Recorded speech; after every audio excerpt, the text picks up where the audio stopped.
Hello, Mia. My name is Jeff Apruzzese. I am an assistant professor at Drexel University, and I am here to talk to you today about Clubhouse.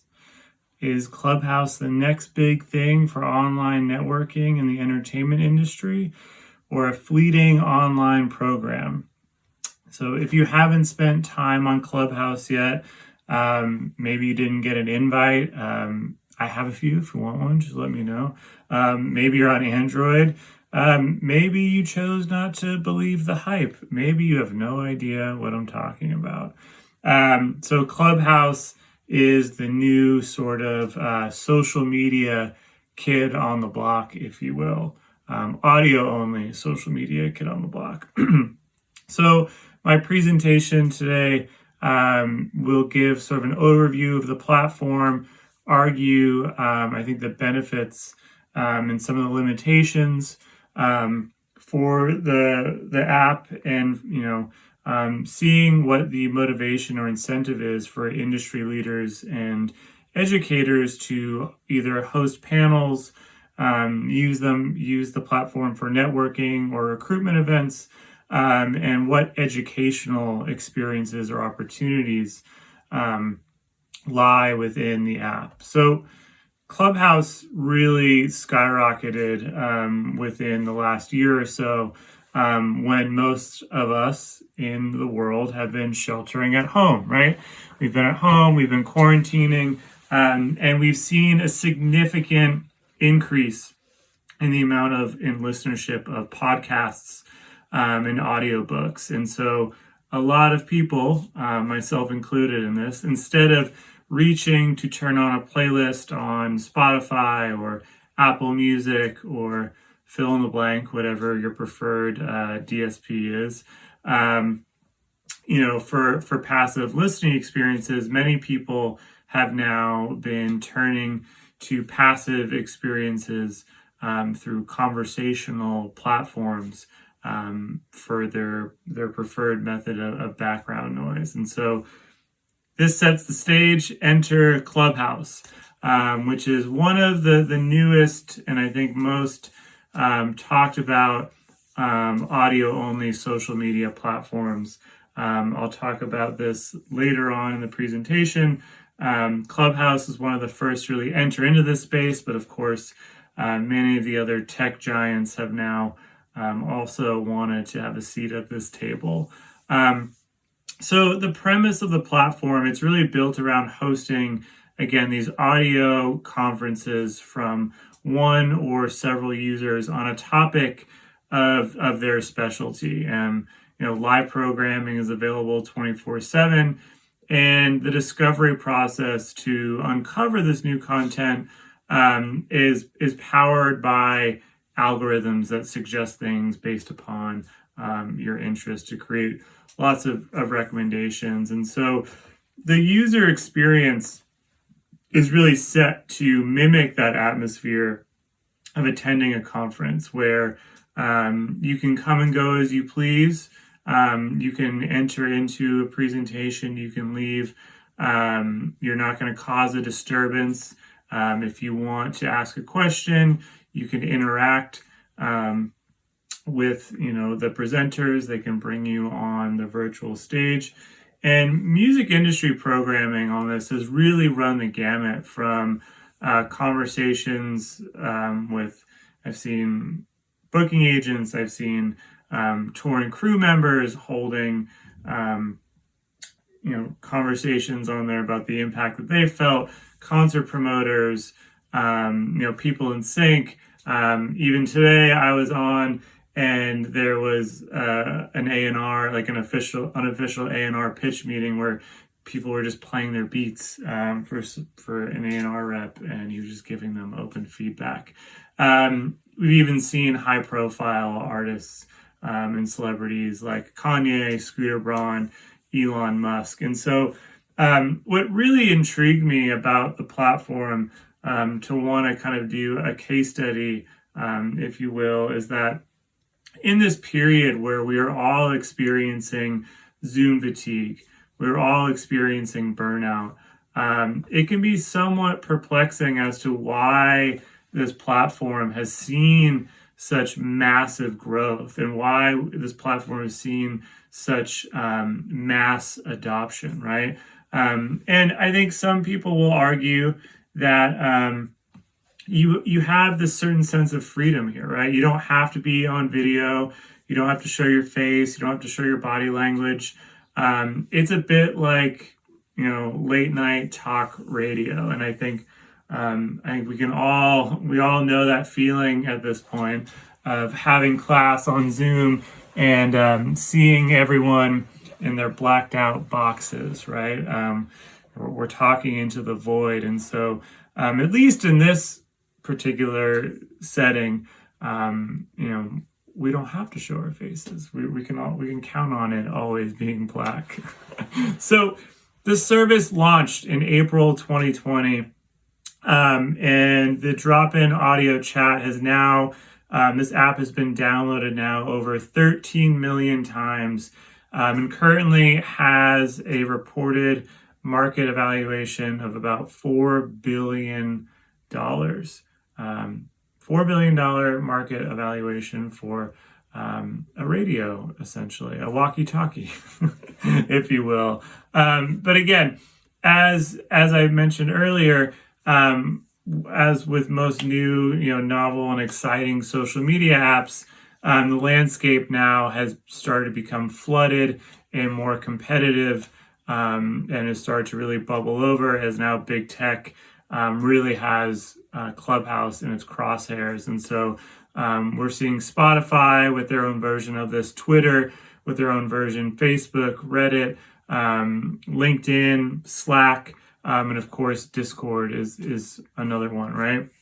So there's a growing laundry list here of corporations that have launched their own lookalikes so far this year, and embedding audio as a feature within their existing products rather than building a standalone app as Clubhouse is trying to do with their own. And so before I get into addressing where I see this being a benefit for students, for people in the industry, I think it's worth addressing some of the shortcomings I see within this application. And so one of them is the lack of context, right? So one of the pros of the platform is that, as I mentioned earlier, audience members can come and go as they please into any room, right? It's like attending a conference. If any of us remember what attending a conference is like in person, we can all teleport back to the last MIA that we went to, or if any of us, the last conference before everything sort of shut down.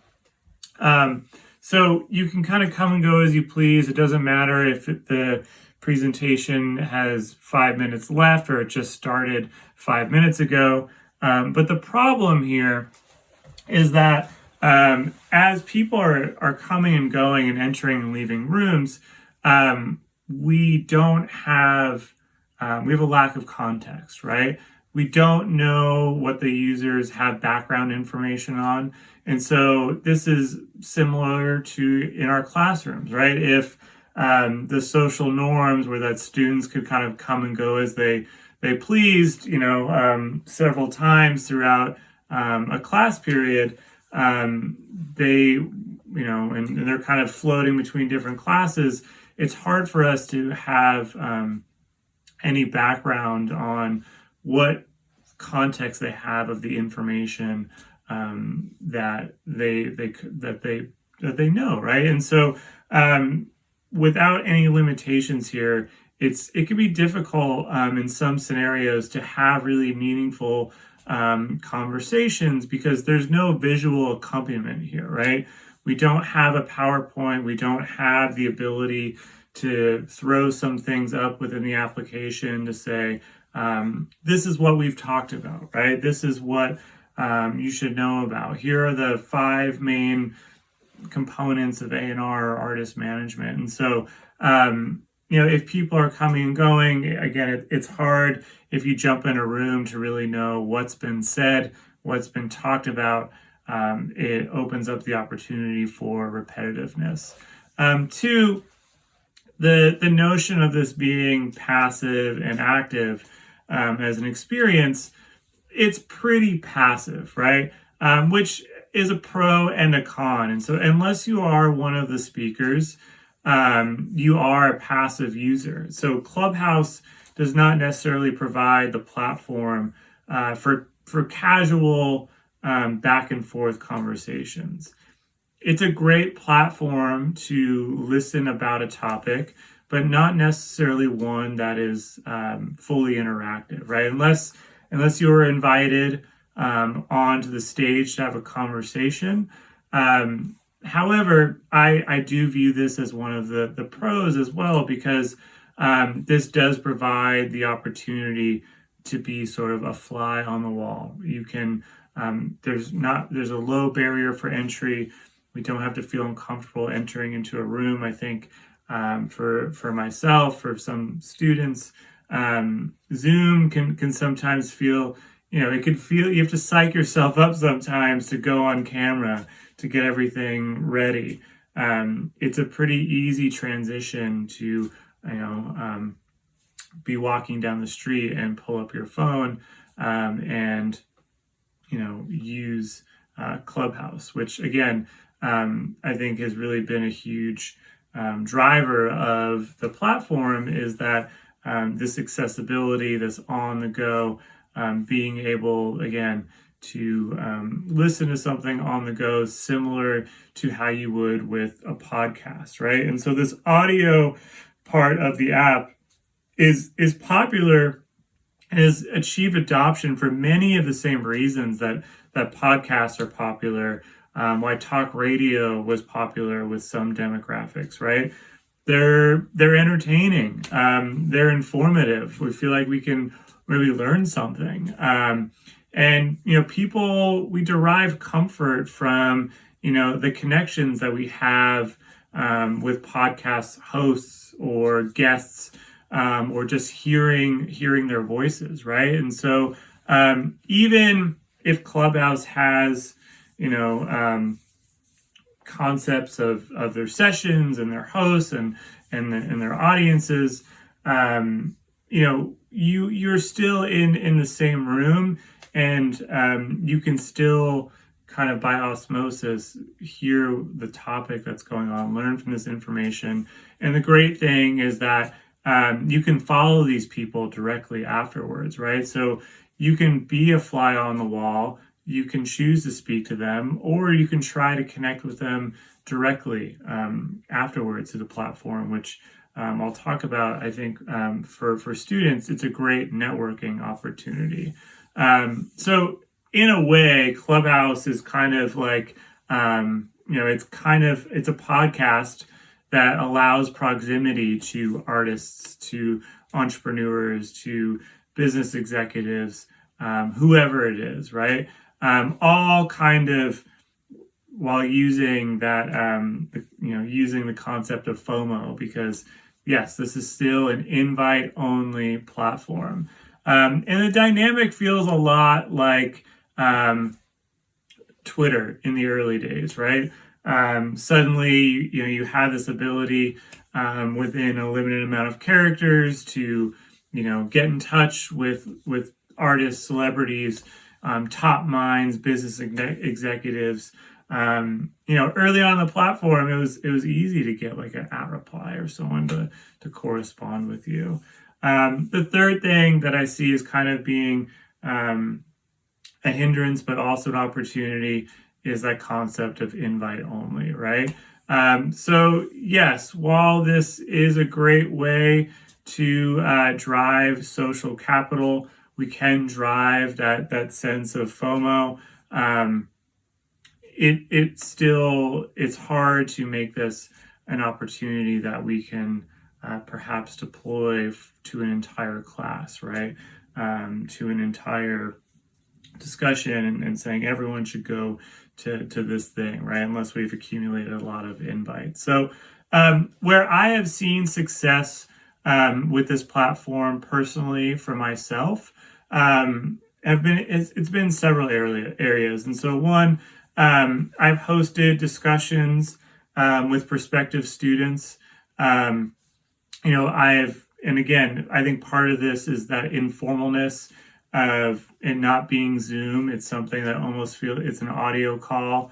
Um, you know, so the ability to informally connect with students, also the networking opportunities are endless, right?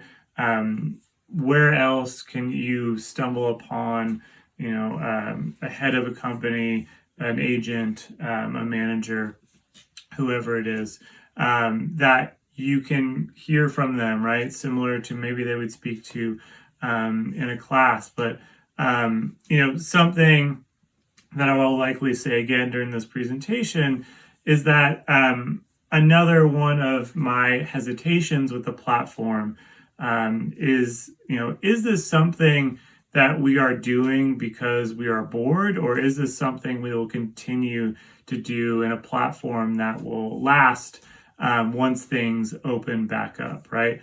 Much of what Clubhouse kind of replaces are all those things that we really did in real life before the pandemic began, which to me can kind of be the Achilles heel of the lasting power of this program, right? Of this application. We've been cooped up, concerts have been canceled, social networking in real life opportunities have been canceled. When people can finally go outside again, something that's already starting to happen, right? Vaccines are rolling out, states are announcing their opening plans. The last thing that people are probably going to do again is stare at their phones more, right? We're going to want to, and stare at that same phone they've been staring at for the past year. We're going to want to go to shows, go to theaters, go on airplanes and travel, and probably squeezed into a room really tightly with a bunch of people. And so the last thing that a lot of us are going to want to do is sit in a corner by ourselves staring at our phones while we listen to, tech investors talking about Dogecoin or how great Clubhouse is on Clubhouse. And so I think the data will be really interesting over the next few weeks. As I mentioned before, as more people are being vaccinated, as more states are pushing out the reopening plans, we're seeing festivals announce, stadium tours announcing, all these large scale social gatherings. It'll be interesting to see if we notice a big dip in our user base on Clubhouse. But as I said before, I've hosted conversations about internships and co-ops on Clubhouse and have had great success. It's a really great way after class, right after hours, not within class time, to invite students, invite hiring managers, invite people who are hiring for these entry-level positions to talk about what they're looking for students in internships, right? I've used it again as a way for a recruitment tool, talking about the program, doing something with a guest speaker. And I have found that students are more engaged. As I mentioned before, it feels less formal, right? As compared to Zoom. And in some ways, I think, us as educators and students and everyone who's had to use Zoom to conduct business for the past year, we're going to have a really negative association with Zoom for quite some time. This will likely last for many years, and we will have this negative association with Zoom because we've been on it for so long, right? And so Clubhouse, I feel like, really allows for this easygoing participation. However, we still have that barrier for entry to allow for open wide access, which is another part of their competitive advantage, is feeling like it's an invite only service, right?